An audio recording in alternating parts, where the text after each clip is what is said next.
Nous allons maintenant vous apprendre à réparer les casses qui se produisent sur le devant des bancs à broche entre les cylindres et les ailettes.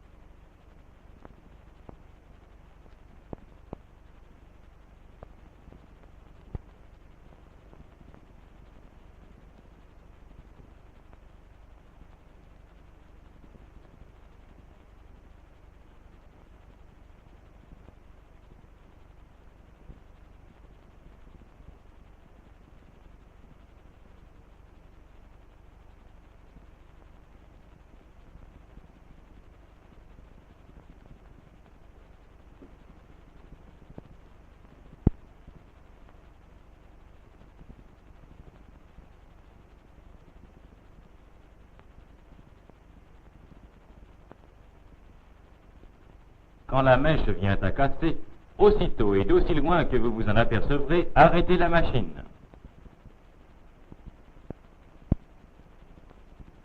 S'il s'est produit un petit amas de mèche au sommet de l'ailette, dégagez-le rapidement dans la poche de votre tablier.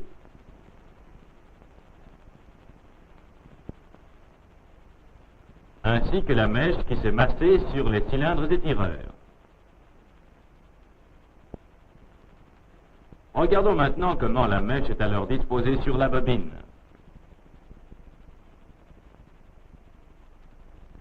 Son extrémité forme ici une barbe que l'on aperçoit bien et qui peut être saisie facilement.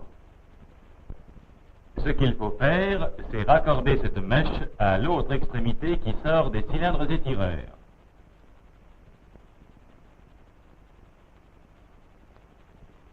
Pour cela, il faut dégager de la bobine une quantité de mèche suffisante, au moins long comme le bras. Pour dégager cette mèche, il faut faire pivoter la bobine. Or, comme cette bobine est fixée par un ergot, il faut la soulever légèrement avec les doigts de la main gauche pour la dégager ainsi de cet ergot de fixation. En faisant tourner la bobine, on en déroule la quantité suffisante. Nous allons recommencer ce début d'opération. Arrêt de la machine, éventuellement dégagement du déchet de mèche, puis dégagement de la mèche sur la bobine.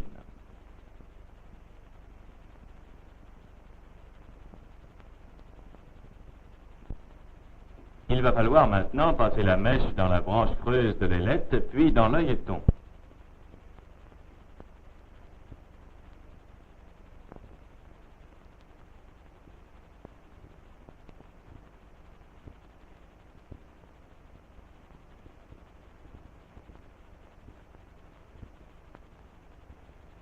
Tordez et affinez la pointe de la mèche en la roulant entre les paumes des mains. Enroulez la mèche autour du doigt presseur. Puis, passez-la dans la fente de l'ailette. Ensuite, il faut passer la mèche dans l'œilleton. En affinant la pointe de la mèche, c'est facile. Il n'y a plus alors qu'à rattacher cette mèche à celle qui sort juste au ras du cylindre étireur. Enfin, si l'on a au début déroulé trop de mèche, on doit la réenrouler autour de la bobine.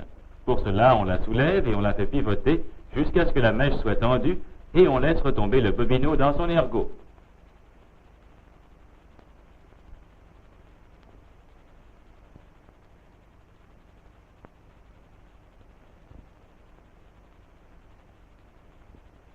Nous allons recommencer tous ces gestes.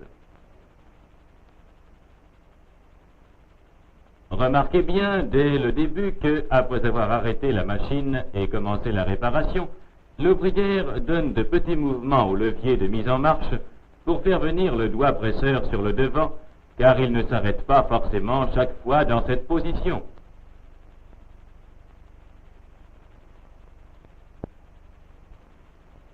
Elle recherche ensuite le bout de la mèche afin de pouvoir la dérouler.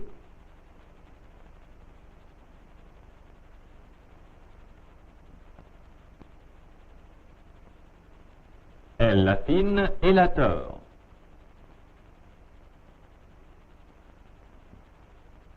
L'enroule autour du doigt presseur de la main gauche tout en la passant dans la fente de la main droite.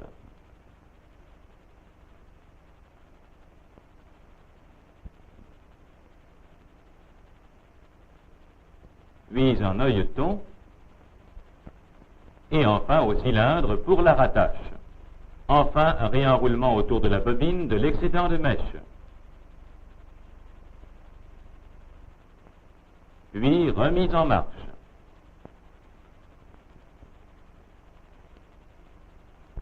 Encore une fois les détails.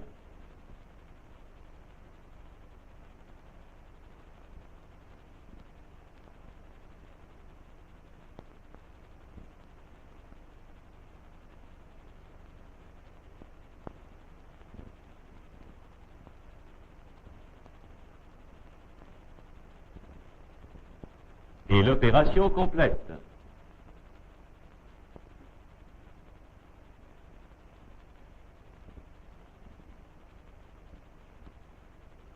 Remarquez bien les à-coups au levier pour faire venir le doigt presseur en bonne place.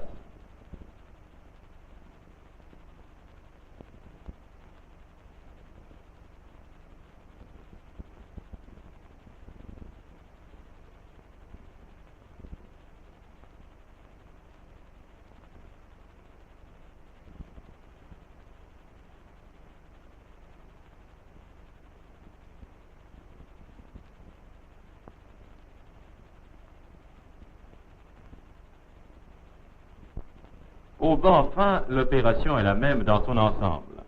Mais comme la mèche s'est enroulée sur le rouleau placé sous les cylindres étireurs, il faut déposer celui-ci sur le bâti de la machine.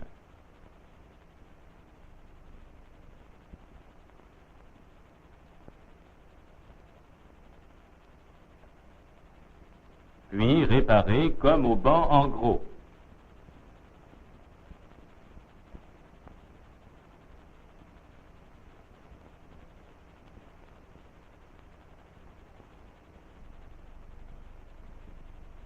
Quand la rattache est faite et la machine mise en marche, il faut retirer le rouleau inférieur avec précaution afin de le débarrasser de la mèche qui s'y est accumulée.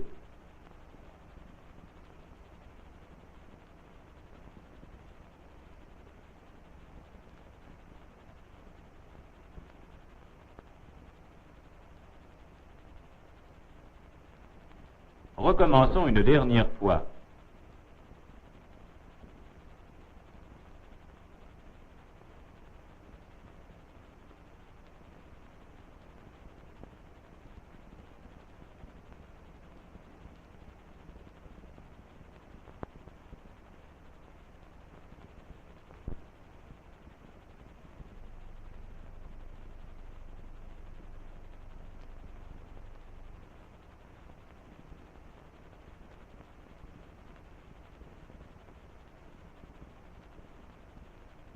En retirant le rouleau et en le remettant, faites bien attention à ne pas accrocher de mèche pour ne pas les casser.